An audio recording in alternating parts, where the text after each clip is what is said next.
Haleluya. Jumpa lagi kita di Sekam Padi. Hari ini Sekam Padi saya akan beri judul Menanggapi Kejahatan dan Lidah Dusta. Mari kita berdoa sebelum kita mendengar firman Tuhan. Bapa di sorga, kami mengucap syukur padamu Tuhan. Hari ini kami akan terima berkat-Mu lewat program Sekam Padi.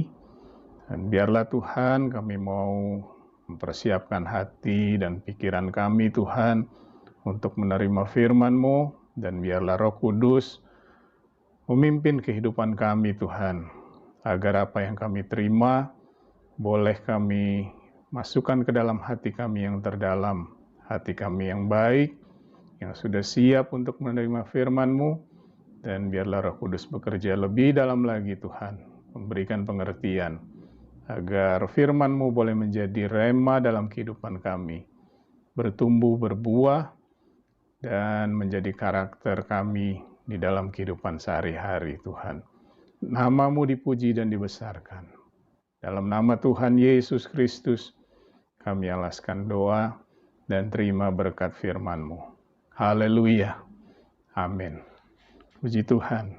Mari kita buka Mazmur 109 ayat 1 sampai yang ke-5. Menulis demikian, doa seorang yang kena fitnah.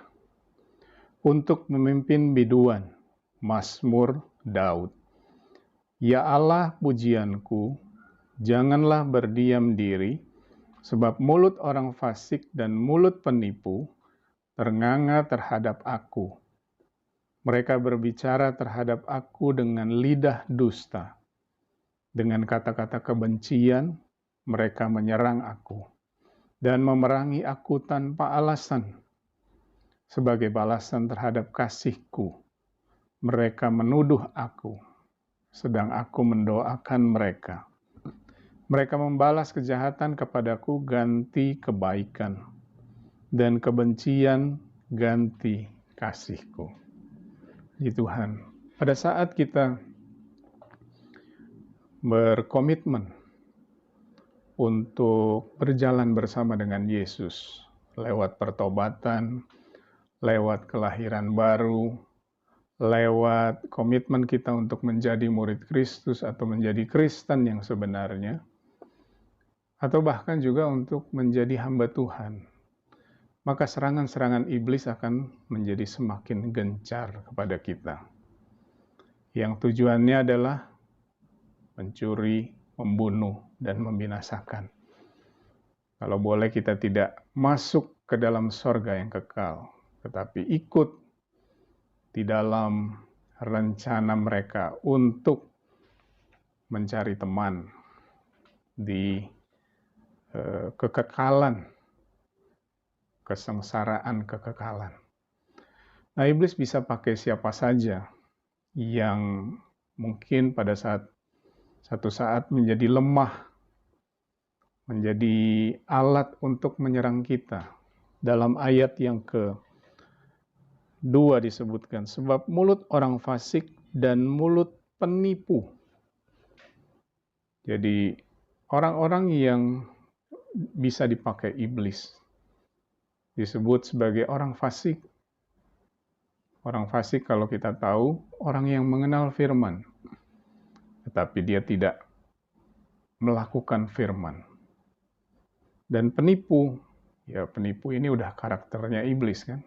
Jadi memang orang-orang yang memang dipakai oleh iblis, yang dari sononya sudah dipakai oleh iblis, yang hatinya penuh dengan kejahatan, pengikutnya iblis. Jadi ada dua karakter, atau ada dua pribadi yang bisa dipakai oleh iblis untuk menyerang kita. Orang fasik dan penipu. Nah, apa yang disebutkan dalam Mazmur 109 ini menjadi alat-alat iblis untuk menyerang kita. Yang pertama dalam ayat 2 disebutkan di situ, lidah dusta, atau di perikopnya disebut sebagai fitnah. Kata-kata yang tidak benar. Banyak mungkin kita saya nggak perlu sampaikan apa itu fitnah. Fitnah itu sesuatu yang tidak benar, belum terbukti benar. Kita difitnah, tidak sesuai dengan kenyataan fitnah.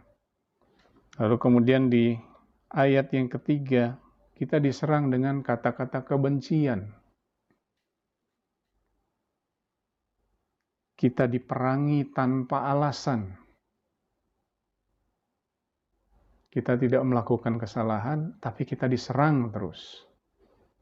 Ya, kalau dalam Roma 12 disebutkan di situ,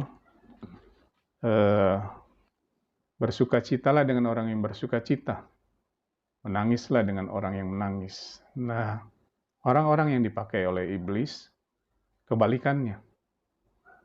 Dia bersukacita apabila kita menangis, atau dia menangis pada saat kita bersukacita. Dan yang keempat, mereka menuduh dengan tuduhan-tuduhan yang tidak berdasar. Ada saja yang dia tuduhkan kepada kita. Bisa kepada komunitas kita, melakukan fitnah-fitnah berupa tuduhan yang intinya adalah menjatuhkan kita. Sehingga kita jatuh di dalam dosa, lalu kemudian kita membalas.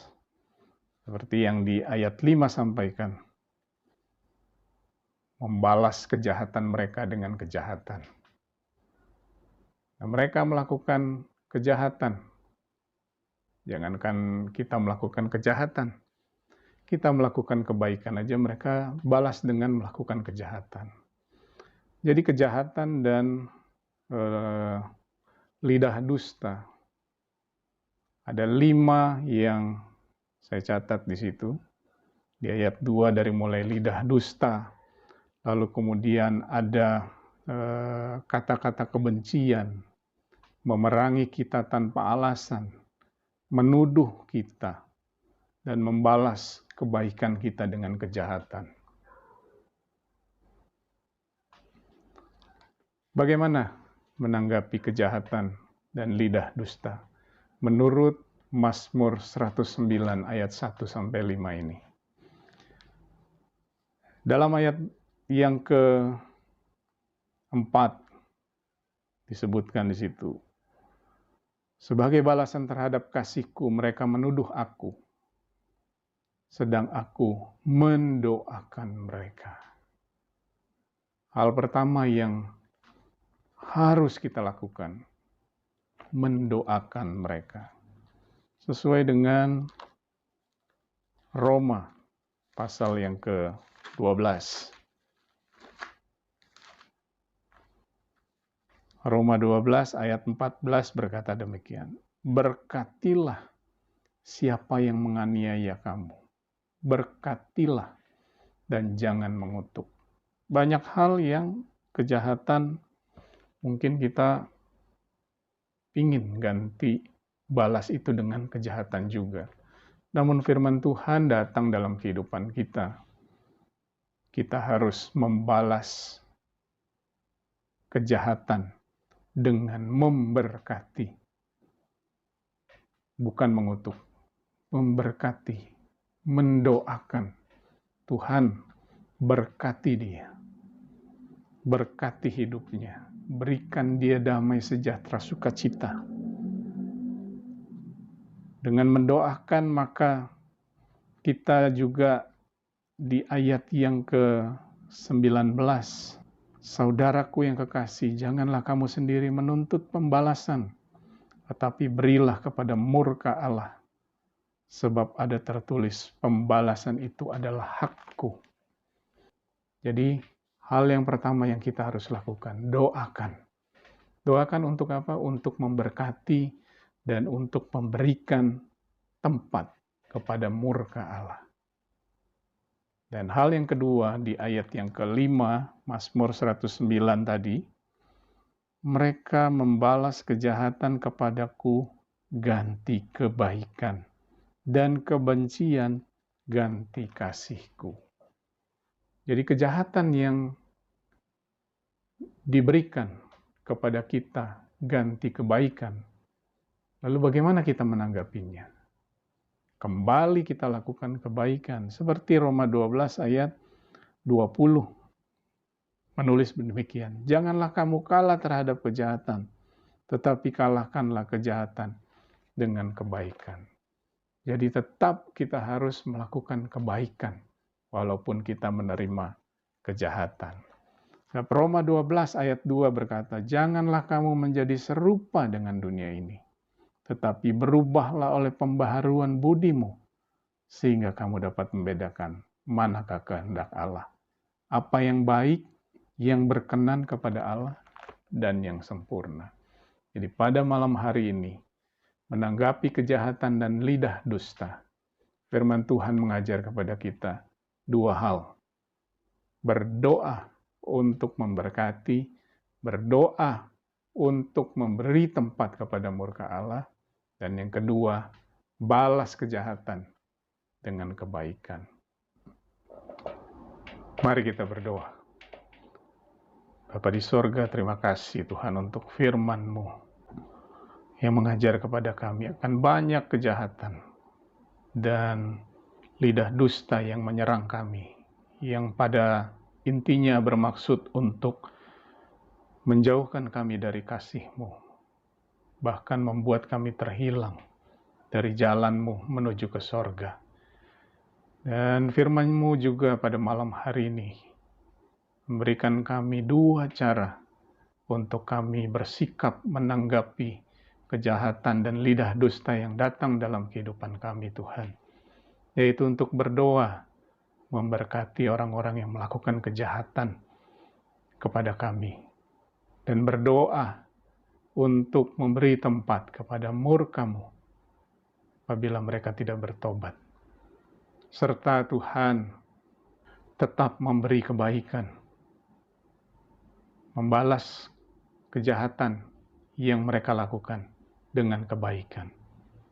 Maka Tuhan damai sejahtera Allah akan selalu berjalan bersama-sama dengan kami. Sukacita-Mu selalu ada dalam kehidupan kami, sehingga kami boleh menjadi suratan-suratan yang terbuka bagi banyak orang. Terima kasih Bapa di sorga, meteraikan firman-Mu dalam kehidupan kami, dan berkati kehidupan kami hari lepas hari. Berkati keluarga kami, berkati komunitas kami, berkati tempat di mana kami berada, usaha pekerjaan kami, semuanya Engkau berkati. Terima kasih Tuhan, dalam nama Tuhan Yesus Kristus kami berdoa. Amin. Puji Tuhan. Tuhan Yesus memberkati.